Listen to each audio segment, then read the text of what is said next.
ज्या पद्धतीने या हरामखोर आयुक्तांनी आपल्याला वागणूक दिलंय त्या संदर्भात आपण व्हिडिओ बनवू, अख्ख्या व्हॉट्सअपला, ग्रुपला, अख्ख्या जिल्ह्यात इंस्टाला जाऊ दे आणि संध्याकाळपर्यंत हजारोच्या संख्येने इथे येऊ दे, एकाला पण बाहेर जाऊ द्यायचं नाही। कॉम्रेड लाल सलाम, आज आम्ही पाणी, शिक्षण, रोजगार आणि शौचालयाच्या विषयाला घेऊन प्रभाग समिती ई वसई तालुक्यामध्ये हा मोर्चा आयोजन केला होता।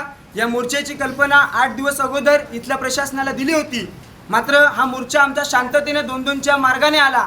येत असताना रस्त्यामध्ये गाड्या जाम झाल्या होत्या, आम्ही स्वतःहून लोकांना बाजूला करून गाड्या मोकळ्या करून दिल्या आणि आम्हाला पोलिसांनी जर आमची बसण्याची व्यवस्था केलेली असती पोलिसांनी तर तिथं बॅरिकेड लावला असता किंवा आम्हाला सावलीत कुठेतरी बसण्याची व्यवस्था केली असती।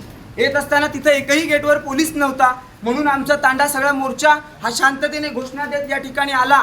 बाहेर पाहिजे तेवढं ऊन आहे, या उन्हामध्ये आम्हाला बसायचं नव्हतं आणि येत असताना या आयुक्तांच्या सांगण्यानुसार किंवा पोलिसांच्या मर्जीनुसार बंदोबस्तला असलेल्या महिला पोलीस आणि पुरुष पोलिसांनी आमच्या महिलांना धक्काबुक्की केली, त्यांचा पदर साडीचा खेचला, त्यांना चापटी मारल्या। ह्या व्हिडिओ आमच्याकडे आहेत आणि पोलिसांनी अशा पद्धतीने वागणूक दिली, या घटनेचा आम्ही जाहीर निषेध करतो आणि संबंध जिल्ह्याभरातल्या लोकांना आम्ही आव्हान करतो, जे वाहन भेटेल ते वाहन घेऊन संध्याकाळपर्यंत प्रभाग समिती ई वर मोठ्या संख्येने एकत्रित झालं पाहिजे आणि लाल बावट्याच्या आदिवासींची ताकद काय आहे ही इथल्या प्रशासनाला दाखवल्याशिवाय शांत बसायचं नाही। लोक कामाला गेले असतील तर कामावरून तुम्ही या, पण या ठिकाणी मोठ्या संख्येने एकत्रित जमा, एवढंच बोलतो। इन्किलाब जिंदाबाद, लाल सलाम।